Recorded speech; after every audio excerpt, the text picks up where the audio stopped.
Hey everyone, Assalamu alaikum. It's me, Shefit Rabi, and welcome to my another brand new vlog. Viewers, আপনারা সবাই কেমন আছেন? আশা করছি ভালো আছেন। আমিও আল্লাহর রহমতে ভালো আছি। তাই বাসা থেকে বের হলাম আপনাদের সাথে আড্ডা দেওয়ার জন্য। সো আজকে চিন্তা করেছি আপনাদেরকে আমার এই ডিজে অ্যাকশন ক্যামেরা সম্পর্কে বলবো। যেহেতু আমি আমার ফার্স্ট ব্লগে বলেছিলাম, আমি আসলে কেন ডিজে অজমো অ্যাকশন 3 এই ক্যামেরাটা পারচেজ করেছি আমার বেপনে নেওয়ার সুযোগ থাকা সত্ত্বেও। আজকে ব্লগে আমি আপনাদেরকে জানানোর চেষ্টা করবো যে ৫টি কারণে অ্যাকচুয়ালি আমি ডিজে অজমো অ্যাকশন 3 ক্যামেরাটা পারচেজ করেছি সেগুলো।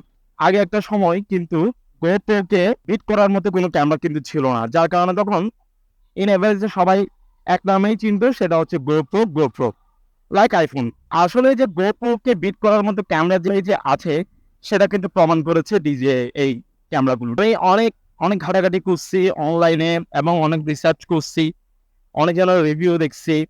সবকিছু দেখে দেন ফাইনালি আমি ডিসিশন নিয়েছি যে আমি আসলে ডিজে ক্যামেরাটাই নেব। তো ফাইনালি আমি এটাই পারচেজ করেছি।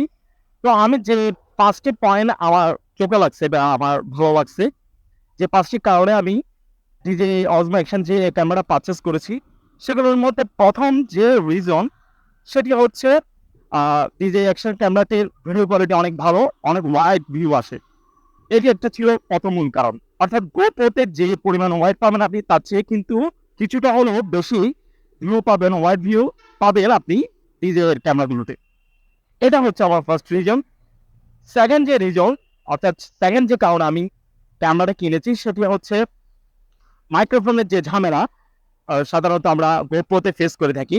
সেটা হচ্ছে অ্যাডাপ্টার কিনা, তারপর হচ্ছে মাইক্রোফোন সেট আপ, অনেক একটা ঝামেলা থাকে। বাট ডিজেতে সেই ঝামেলাটা নাই। প্লাগ এন্ড প্লে সিস্টেম, অর্থাৎ জাস্ট টাইপ সি যে কোনো মাইক্রোফোন এটাতে সাপোর্ট করে এবং সুন্দরভাবে ভয়েস রেকর্ড করা যায়। যেমন আমি এখন করছি, আমার ঘরে একটা M1 মাইক্রোফোন ছিল, আমি জাস্ট একটা কনভার্টার কিনে নিয়েছি টাইপ সি এর। তো ওইটার সাথে অ্যাডজাস্ট করে আমি খুব আরামসে, খুব ভালোভাবে আমি এখন আমার ভয়েসগুলো রেকর্ড করতে পারতেছি। বাট এখন এটা যদি GoPro-তে হতো, কিন্তু কখনো সম্ভব হতো না। আমার থেকে এখন ৬-৭ হাজার টাকা ইনভেস্ট করে একটা অ্যাডাপ্টার কিনতে হতো, দেন এটাকে সেটিং করতে হতো, অনেক ঝামেলা ছিল, দেন আমি ভয়েস রেকর্ড করতে পারতাম। বাট ডিজেতে এই ঝামেলা আমার ফেস করতে হয়নি। আমি ক্যামেরা পারচেস করেছি, দেন এরপর থেকে আমি রেকর্ড করা শুরু করে দিয়েছি। এটা ছিল সেকেন্ড রিজন এবং সেকেন্ড সুবিধার কারণে আমি ডিজে অজমো অ্যাকশন 3 এই ক্যামেরা পারচেস করেছি।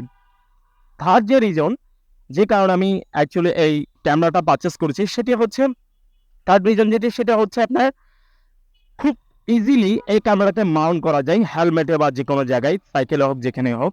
আমি যেহেতু মোটোব্লগ করছি বা মোটোব্লগের জন্য নিয়েছি, সো আমার হেলমেটে খুব ইজিলি এটাকে মাউন্ট করতে পারছি, একদম প্লাগ এন্ড প্লে। অর্থাৎ GoPro যদি আমি কিনতাম তাহলে এটা হেলমেটে মাউন্ট করা একটা ঝামেলা, আবার কোনো সময় যদি প্রয়োজন হয় সেটা আনমাউন্ট করতে হলে তখনও ঝামেলা ফেস করতে হয়। বাট আমার এই ডিজে অ্যাকশন 3 ক্যামেরাটা খুব ইজিলি আমি চাইলে ম্যাগনেটিক যে একটা আমাকে হুক দিয়েছে, হ্যাঁ, ওইটা দিয়ে আমি খুব ইজিলি কিন্তু প্লাগ এন্ড প্লে, অর্থাৎ খুব ইজিলি কিন্তু আমি মাউন্ট করে ফেলতে পারি। আবার চাইলে খুব ইজিলি আমি কিন্তু খুলে ফেলতে পারি। খুব সুন্দর সিস্টেম এটা কিন্তু। যে আমার থার্ড রিজন ছিল ডিজে অ্যাকশন ক্যামেরাটি কেনার, এটি হলো অন্যতম আরেকটি কারণ, যে আমি খুব ইজিলি এটাকে মাউন্ট করতে পারতেছি কোনো ঝামেলা ছাড়াই। ফোর্থ নাম্বার, অর্থাৎ যে কারণে আমি ডিজে এই অজমো অ্যাকশন 3 ক্যামেরাটা কিনেছি, সেটি হচ্ছে ব্যাটারি ব্যাকআপ। এই ক্যামেরাটার ব্যাটারি ব্যাকআপ আসলেই অসাধারণ। আর যেটা আমি শুনেছি বা দেখেছি বিভিন্ন রিভিউতে এবং আমি নিজেই অবজার্ভ করেছি, সেটি হচ্ছে আপনার GoPro যে ব্যাটারি এবং GoPro-তে যে ব্যাটারি ব্যাকআপ পাওয়া যায় মিনিমাম তার চেয়ে ১০ থেকে ১৫ মিনিট, সামটাইমস ২০ মিনিট মতো ব্যাকআপ বেশি পাওয়া যায় এই ডিজে অ্যাকশন অজমো 3 ক্যামেরাটাতে। এটি ছিল আমার ফোর্থ অন্যতম একটি রিজন। ফাইনাল যে রিজনটা ছিল সেটা হচ্ছে এই ডিভাইসটা কোনো গরম হয় না, কোনো হ্যাং হয় না। অর্থাৎ এই ক্যামেরাটা ডিজে অসমো অ্যাকশন 3 এই ক্যামেরাটা কোনোভাবেই গরম হয় না, কোনো হ্যাং হয় না। এ পর্যন্ত আমার একবারও হ্যাং হয়নি। বাট আমি অনেক রিভিউ দেখেছি, বাইরের দেশেরও অনেকের রিভিউ দেখেছি, আমাদের বাংলাদেশেরও দেখেছি।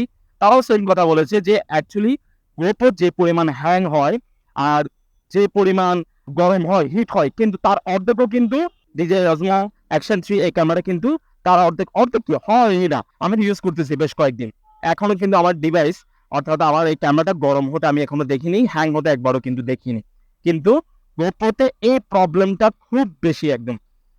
তো যার কারণে এই ৫টি কারণেই আমি ডিজে অজমো অ্যাকশন 3 ক্যামেরা পারচেস করেছি। এছাড়া আরো অনেক রিজন আছে যেগুলোর কারণেও এই ক্যামেরাটা কিনেছি। তবে মেজর যে ৫ টি কারণ, সে ৫ টি কারণটা হচ্ছে যেগুলো আপনাদেরকে এখন আমি বলেছি সেগুলি। অর্থাৎ যে ৫ টি কারণ এখন আপনাদের সাথে আমি শেয়ার করলাম, এই ৫ টি কারণেই মূলত এই ক্যামেরাটা পারচেস করেছি। So I am happy with this camera. আমাকে স্যাটিসফাইড করেছে মোটামুটি। তো আমি যতটা নেওয়ার আগে কনফিউশনে ছিলাম, আমার সব কনফিউশন দূর হয়ে গিয়েছে। আমি আসলে ১ম এই ভাবতেছিলাম যে আমার আসলে কি GoPro না নিয়ে এই ক্যামেরাটা পারচেস করা ঠিক হচ্ছে কিনা? এটা নিয়ে আমি চিন্তিত ছিলাম। বাট কেনার পরে ইউজ করার পরে দেখতে পাচ্ছি না যে আমার ডিসিশনটা রাইট ছিল। আমি ভালোই কাজ করেছি। অর্থাৎ আই এম স্যাটিসফাইড। তো এই ৫ টি কারণ আপনাদের সাথে শেয়ার করলাম। আপনারা যারা ডিজের ক্যামেরাগুলো ইউজ করেন তারা ভালোই বলতে পারবেন যে আসলে এই যে আমার কথার সাথে মিল আছে কিনা। আর যারা করেন না, করতে চাচ্ছেন আগামীতে, তারাও করে দেখতে পারেন যে আসলে আমার কথাগুলো মিল আছে কিনা বা মিল পাচ্ছেন কিনা সেটা। সো এই ছিল আজকের ব্লগ এই ডিজে অসমো অ্যাকশন 3 ক্যামেরাটা নিয়ে। কথা বলতে, বলতে আমি আগ্রাবাদ চলে আসছি। আমি মূলত একটা কাজেই বের হয়েছি। আমি আজকে একটা ফোন পারচেস করব। আমার আগের ফোনটি সেল করে দিয়েছি। এখন নতুন আরেকটি ফোন কেনার জন্য আমি বের হয়েছি। সো ফোন কেনার জন্য আমি মার্কেটের দিকে আসছি। আজকে মোটামুটি ২-৪ টা মার্কেট ঘোরাফেরা হবে। দেন দেখে আমার মোবাইলটা পারচেস করা হবে। এই কারণে আমি বের হয়েছি। সো আপনাদেরকে শেয়ার করতে, করতে ক্যামেরার বিষয়ে আমি অলমোস্ট মার্কেটের আশেপাশেই চলে আসছি, কাছেই চলে আসছি। সো আজকের ব্লগটা এখানেই শেষ করে দিচ্ছি। দেখা হবে আবার কোনো নতুন একটি ব্লগে। আপনাদের যদি আমার ভিডিওগুলো ভালো লেগে থাকে তাহলে অবশ্যই লাইক, কমেন্ট অ্যান্ড শেয়ার করে পাশে থাকবেন। আর সাবস্ক্রাইব তো অবশ্যই করবেন। পাশে থাকা বেল বাটনটা অবশ্যই অল করে দিবেন। তো আজকের ভিডিওটা আমি এখানেই শেষ করে দিচ্ছি। কথা আর না বাড়িয়ে দেখা হবে আবার কোনো নতুন এক ভিডিওতে। ততক্ষণ পর্যন্ত সকলে ভালো থাকবেন, সুস্থ থাকবেন। আসসালামু আলাইকুম এবং আমার জন্য দোয়া করবেন।